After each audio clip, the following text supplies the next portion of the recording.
Yo soy Andrés Galvis. Yo soy Edgar Rivera. Y hoy vamos a hablar desde el experimento que logró detectar la primera onda gravitacional en la historia. La materia siente la fuerza de la gravedad porque cada cuerpo con masa tiene su propio campo gravitatorio que se suma al resto de los campos en el universo. De acuerdo con la teoría de la gravedad de Newton, cuando un objeto masivo cambia de lugar, todo el campo gravitatorio a lo largo del universo cambia de forma instantánea y las fuerzas gravitatorias resultantes cambian instantáneamente de acuerdo con él. Sin embargo, la teoría de la relatividad general de Einstein, la descripción de la gravedad más comúnmente aceptada, asegura que ninguna información puede viajar más rápido que la velocidad de la luz, incluyendo la información acerca de las posiciones de las masas en el universo, que se comunica mediante el campo gravitatorio. La relatividad general predice un cambio en el campo gravitatorio que se propaga por el universo, a la velocidad de la luz. Justamente esos cambios son las ondas gravitacionales. Las ondas gravitacionales son vibraciones en el espacio-tiempo, el material del que está hecho el universo. En 1916, Albert Einstein reconoció que según su teoría general de la relatividad, los cuerpos más violentos del cosmos liberan parte de su masa en forma de energía, a través de estas ondas. El físico alemán pensó que no sería posible detectarlas debido a que se originan demasiado lejos y son imperceptibles al llegar a la Tierra. Estas ondas son comparables a las ondas que se mueven en la superficie de un estanque o el sonido en el aire. Las ondas gravitacionales deforman el espacio y el tiempo y en teoría viajan a la velocidad de la luz. Su paso puede modificar la distancia entre planetas, aunque de forma muy leve. Como explica Kip Thorne, uno de los pioneros en la búsqueda de estas ondas, estos efectos deben ser intensos en las proximidades de la fuente, donde se producen deformaciones en el espacio y se acelera y desacelera el tiempo. Las frecuencias de algunas ondas coinciden con las del sonido, por lo que pueden traducirse para ser escuchadas en forma de leves pitidos. La fusión de dos agujeros negros supermasivos es la fuente más potente de estas ondas que puede haber, pero estos fenómenos no son muy frecuentes y además suceden a millones de años luz del sistema solar. Para cuando las ondas llegan a nuestro espacio visible, son tan débiles que detectarlas suponía uno de los mayores retos tecnológicos a los que se ha enfrentado la humanidad. Los físicos llaman a estas ondas gravitacionales murmullos en el espacio-tiempo. El espacio-tiempo incluye el tiempo además de las tres dimensiones espaciales a las que estamos acostumbrados. La relatividad describe con mucha precisión la gravedad en este universo cuadridimensional. Dado que es muy difícil visualizar cuatro dimensiones, podemos imaginarnos simplemente una superficie flexible, tal como una cama elástica como modelo simplificado del espacio-tiempo en tres dimensiones. Einstein afirmó que la gravedad es el resultado de la curvatura del espacio-tiempo, o sea, la superficie elástica que tenemos en nuestra imagen mental. Si no hay una masa en esa superficie que pueda deformarla, entonces el espacio-tiempo es plano y una esfera que ruede por la superficie se moverá en línea recta. Pero si hay una gran masa que provoca un hundimiento en la cama elástica, la esfera rodante se desviará hacia la masa debido a la curvatura de la superficie, exactamente como si hubiera una atracción gravitatoria entre las dos masas. Cualquier cambio en la posición de las masas provocará ondas en la superficie, que representan el campo gravitatorio variante, esto es, las ondas gravitacionales. Las ondas gravitacionales son producidas por masas en movimiento, de igual modo que las ondas electromagnéticas se crean por cargas en movimiento, pero debido a que la gravedad es la más débil de las cuatro interacciones fundamentales que son electromagnética, fuerza débil y fuerte, las ondas gravitacionales son sumamente pequeñas. Expresado en términos físicos, una onda gravitacional intensa produciría desplazamientos en el orden de 10 a la menos 18 metros, que es una cantidad 1000 veces más pequeña que el diámetro de un protón. Unas ondas de tal intensidad se producen como resultado de sistemas muy masivos que experimentan grandes aceleraciones, como por ejemplo dos agujeros negros en órbita pocos instantes antes de fusionarse en uno solo. Como esta clase de sistemas son poco frecuentes, este tipo de fuentes se encuentran a distancias de años luz. Por tanto, la búsqueda de ondas gravitacionales implica intentar hallar los minúsculos efectos de algunos de los sistemas astrofísicos más energéticos en las profundidades del universo. En general, cualquier sistema acelerado no esférico o con simetría cilíndrica produce una onda gravitacional, por ejemplo, en una estrella que se convierte en supernova. Esa explosión produce ondas gravitacionales si la masa no es expulsada de forma esféricamente simétrica, aunque el centro de masa permanezca en la misma posición antes y después de la explosión. Otro ejemplo es el de una estrella rotante. Una estrella perfectamente esférica no produce ondas gravitacionales, pero una irregular sí lo hace. Las ondas gravitacionales a las que los detectores modernos son sensibles, se encontrarían en el rango de frecuencias audibles si fueran ondas de sonido. En este sentido, se puede pensar en los detectores como radios de ondas gravitacionales, del mismo modo que las ondas de radio no se pueden escuchar sin un aparato de detección de estas ondas. Desde los años 70 tenemos una evidencia indirecta muy clara de que las ondas gravitacionales existen y la relatividad general nos permite calcular la forma de la onda, o sea, el sonido que produce un sistema binario y la energía que transporta. El siguiente paso era obvio, se quería detectar las ondas de manera directa. Para ello se debía construir un aparato que pudiese detectar oscilaciones en el espacio-tiempo, oscilaciones que se sabía que debían ser muy pequeñas. Un aguerrido grupo de científicos diseñaron y propusieron en los años 70 la construcción de 2 interferómetros gigantescos, uno a cada lado de los Estados Unidos, y consiguieron que el gobierno americano se implicase de forma monetaria en su construcción. La construcción y sus mejoras se plantearon a largo plazo, y así fue como 40 años más tarde empezó a funcionar LIGO.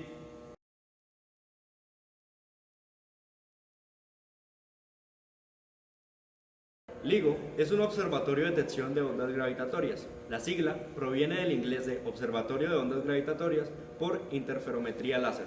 La misión para la que se diseñó es confirmar la existencia de las ondas gravitatorias, predichas por la teoría de la relatividad general de Einstein, y medir sus propiedades.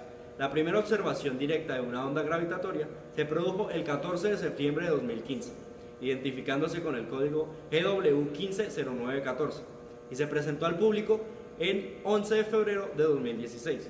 La detección constituye una ratificación de la teoría que predice la formación de ondas gravitatorias en fenómenos cósmicos masivos, tales como choques de galaxias, explosiones de supernovas, formación de agujeros negros o de estrellas de neutrones, al fundirse sistemas binarios con ambos componentes masivos y cercanos entre sí. En este último caso, se predice la amplitud y la frecuencia de las ondas, identificándose las propiedades del emisor. En 2017 han recibido el Premio Princesa de Asturias de Investigación Científica y Técnica por su labor en la detección de ondas gravitacionales. Comenzó en 1984 de la mano de Kip S. Thorne, titular de la cátedra Feynman del Instituto Tecnológico de California, Caltech, y de Rainer Weiss, catedrático de física en el Instituto Tecnológico de Massachusetts, MIT. Ha tenido unos costes de desarrollo y operaciones de $365 millones. En 2004, el proyecto terminó la construcción de los instrumentos y las labores de calibración, comenzando a operar. Consta de 2 observatorios. El primero es el Observatorio Livingston en Luisiana, que consiste en un sistema interferométrico láser de 2 brazos perpendiculares y en condiciones de vacío con un recorrido óptico de 4 kilómetros. Se basa en detectar las ondas gravitatorias a través de los minúsculos movimientos que producen en los espejos, lo que se traduce en la generación de un patrón de difracción en la señal del interferómetro.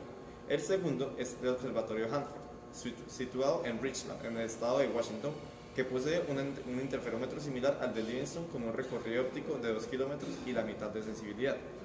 La duplicidad de los observatorios permite identificar falsas detecciones producidas por efectos locales tales como pequeñas perturbaciones sísmicas o un fallo instrumental.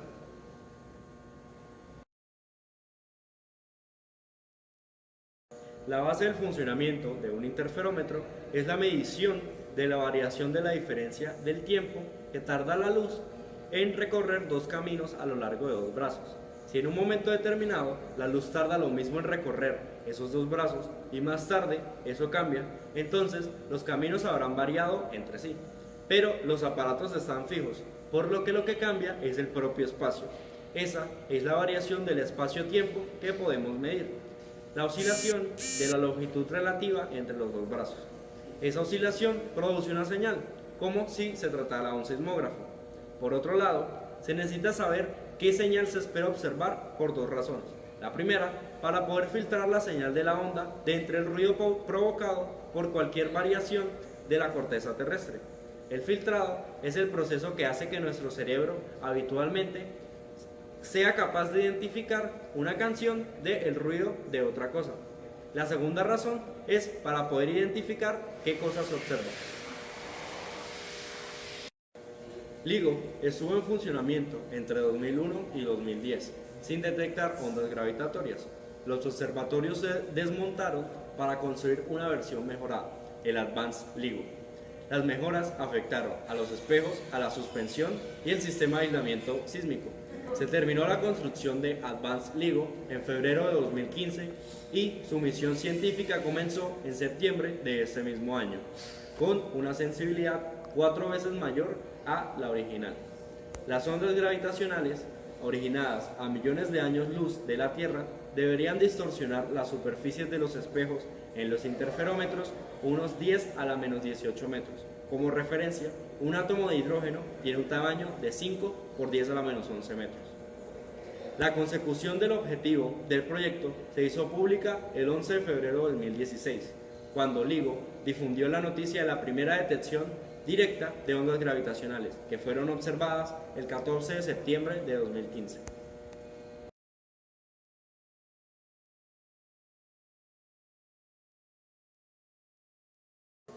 El 11 de febrero de 2016 se hizo pública la detección de las ondas gravitatorias, tras confirmarse la validez de las señales captadas el día 14 de septiembre del 2015.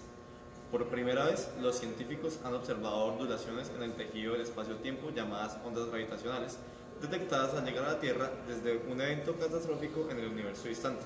Esto confirma una importante predicción de 1915 de la teoría general de la relatividad de Einstein y se abre una nueva ventana observacional sin precedentes en la historia de la exploración humana del cosmos. Las ondas gravitatorias llevan la información acerca de sus orígenes primordiales y sobre la naturaleza de la gravedad que no se puede obtener de otra manera.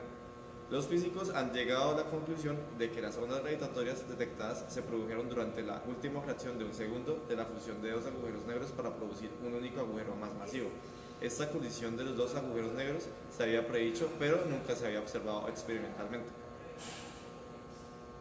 Las ondas gravitatorias se detectaron el 14 de septiembre de 2015 en los detectores de los dos observatorios de ondas gravitatorias por interferometría láser doble LIGO, que se encuentran en Hanford Site, Washington y en Livingston, Luisiana, ambos en Estados Unidos.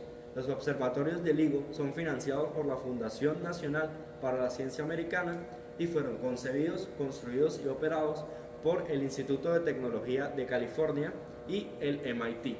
El descubrimiento, aceptado para su publicación en la revista Physical Review Letters, fue realizado por la colaboración científica LIGO y la colaboración Virgo-Franco-Italiana con datos de los dos lectores de LIGO. El 26 de diciembre de 2015, ambos detectores, situados a más de 3.000 kilómetros de distancia, recogieron una señal muy débil sobre el ruido de fondo, correspondiente a la colisión de dos agujeros negros de 14.2 y 7.5 veces la masa del Sol, situados a una distancia de 1.4 mil millones de años luz. Esta señal fue anunciada el 15 de junio del año 2016.